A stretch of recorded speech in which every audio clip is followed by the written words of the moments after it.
CV Tamilarasi சீரியலில் நாளைக்கு ஒரு அட்டகாசமான எபிசோட் வந்திருக்கு. அதுக்கு முன்னாடி வீடியோ பிடிச்சிருக்குன்னா எவ்வளோ பேர் பார்க்குறீங்களோ அவ்வளோ பேர் லைக் பண்ணிட்டு பார்த்தா பேச கொஞ்சம் மோட்டிவேட்டிங்காக இருக்கும். ப்ளீஸ் பார்த்து சப்போர்ட் பண்ணுங்கள் ஃப்ரெண்ட்ஸ்.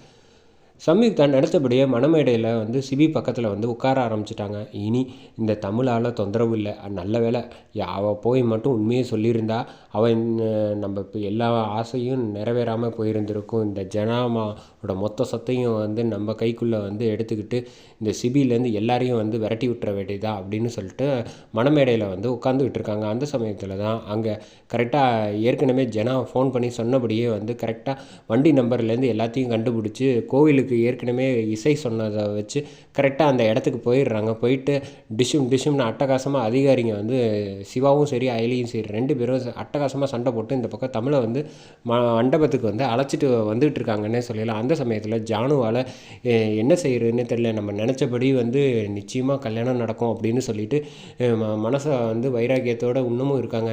முத்தம்மா கேட்டுக்கிட்டு இருக்காங்க. அம்மா இன்னமும் நீங்கள் நம்புகிறீங்களா? நிச்சயமாக தமிழ் தான் இந்த வீட்டுக்கு மருமகளாக வரணும்னு. ஆனால் சூழ்நிலை பாருங்கள், சிபி இன்னும் ஒரு 5 நிமிஷத்தில் தாலி கட்ட போகிறாரு, ஏதாவது செய்யுங்கம்மா அப்படின்னு சொல்கிறப்ப நிச்சயமாக நான் நினச்சது நடக்கும். என் உள் மனசு சொல்லுது தமிழ் தான் இந்த வீட்டுக்கு மருமகளாக வருவா, நீ கொஞ்சம் கவலைப்படாத அப்படின்னு சொல்லிகிட்டு இருக்கப்ப இந்த பக்கம் தாலியை எடுத்து ஆசீர்வாதம் வாங்குறதுக்காக ஒவ்வொருத்தர்கிட்டையா எடுத்து கொடுத்துக்கிட்டு போகிறாங்க.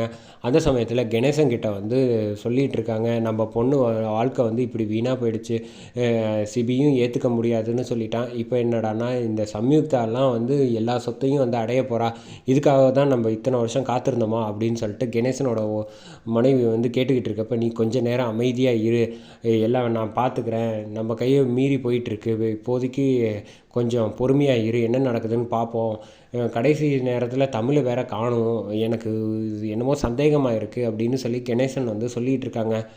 அப்போ கரெக்டாக தமிழ் கெட்டிமேளன்னு எல்லோரும் முன்ன சொல்லிவிட்டு இந்த பக்கம் கரெக்டாக தாலியை எடுத்து கட்டலான்ட்டு போகிறாங்க. இப்போது சம்யுக்தாவுக்கு நம்ம சிபி நிறுத்துங்க அப்படின்னு சொன்னோன்னே என்ன ஆச்சு அப்படின்னு சொல்லிட்டு, என்ன திடீர்னு எங்கேம்மா போயிட்டோம், நாளையே காணும் அப்படின்னு சொல்கிறப்ப சிபி சார் முதல்ல தாலி கட்டாதீங்க இவருக்கு அப்படின்னு சொல்லிட்டு மணமேடைக்கு போய் சிபியை கையை பிடிச்சி அழைச்சிட்டு வந்துடுறாங்கன்னே சொல்லலாம்.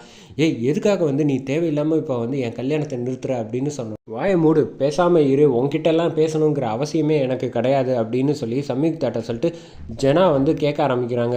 என்ன ஆச்சு அப்படின்னு சொல்கிறப்ப நான் இங்கே தான் இருந்தேன், இவளோட திட்டம் என்ன பேசிக்கிட்டு இருக்குந்தாங்கங்கிறத வீட்டில் அவங்க அப்பாவும் சரி இவங்க அண்ணன் எல்லோரும் பேசிக்கிட்டு இருக்க பிரேமோடு சேர்ந்து நான் கேட்டேன்.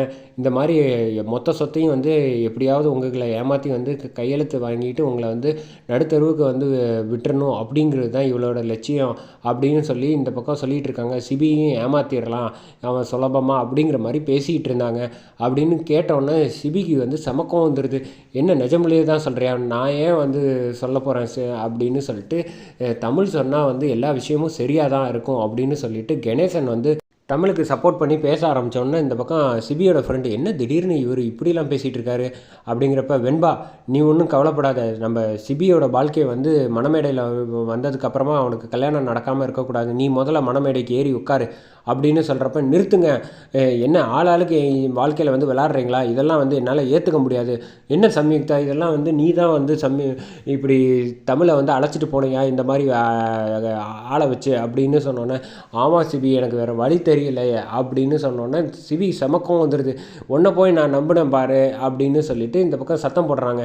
இப்போ பேசி என்ன பிரயோஜனம், ஆரம்பத்துலேருந்தே நான் சொல்லிகிட்டு இருக்கேன் சம்யுக்தா இந்த குடும்பத்துக்கு ஏற்றவ கிடையாது, உனக்கு நல்ல மனைவியாக இருக்க மாட்டான்னு, நீ அப்படி இருந்தும் நீ புத்திசாலித்தனமாக என்ன ஏமாத்துறதா நினச்சி ஒரு பொய்யா ஒரு கல்யாணத்துக்கு ரெடி பண்ணி வச்சுருக்கேல்ல, இப்போ பார்த்தியா எங்கே கொண்டு நிப்பாட்டி இருக்குன்னு, நம்ம குடும்ப கௌரவத்தையே இப்படி நிலக்குலையிற அளவுக்கு சிபி நீ இப்படி பண்ணலாமா அப்படின்னு சொல்கிறப்ப நீங்கள் ஒன்றும் கவலைப்படாதீங்க அத்தை, அதான் என் பொண்ணு வெண்பா இருக்கால சிபி, முதல்ல மாப்பிள்ளை நீ மணமேடையில் ஏறி உட்காரு, நான் வெண்பாவை அழைச்சிட்டு வரேன், 2 பேருக்கும் முதல்ல கல்யாணத்தை முடிச்சுட்டு எதுவாக இருந்தாலும் பேசிக்கலாம் அப்படின்னு சொல்லிட்டு கணேசன் பேசினோன்னே மீனா சந்தோஷப்படுறாங்க. என்ன ஆளாளுக்கு இஷ்டத்துக்கு பேசிக்கிட்டு இருந்தா அப்போ நான் எதுக்கு இருக்கேன் அப்படின்னு சொல்கிறப்ப வெண்பாலாம் இப்போ ஏற்றுக்க முடியாது, இந்த குடும்பத்துக்கு சிபிக்கு ஏற்ற மருமக தமிழரசி மட்டும்தான் அப்படின்னு சொல்கிறப்ப என்ன சொல்கிறீங்க, இதெல்லாம் என்னால் ஏற்றுக்கவே முடியாது அப்படிங்கிற மாதிரி சொல்லிக்கிட்டு இருக்காங்க சிபி.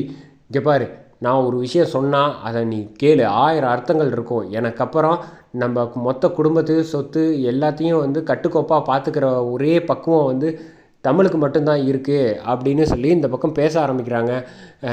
நீ 1000 விஷயம் சொன்னாலும் ஜானு, இந்த ஒரு விஷயத்தில் மட்டும் என்னால் ஏற்றுக்க முடியாது. தமிழை வந்து என்னால் என் மனைவியாக நினச்சி பார்க்க முடியாது. அது வந்து சரியாக வராது. அவளுக்கு நான் செய்கிறது துரோகமாயிடும் அப்படிங்கிற மாதிரி இந்த பக்கம் வந்து சொல்லிகிட்டு இருக்காங்க.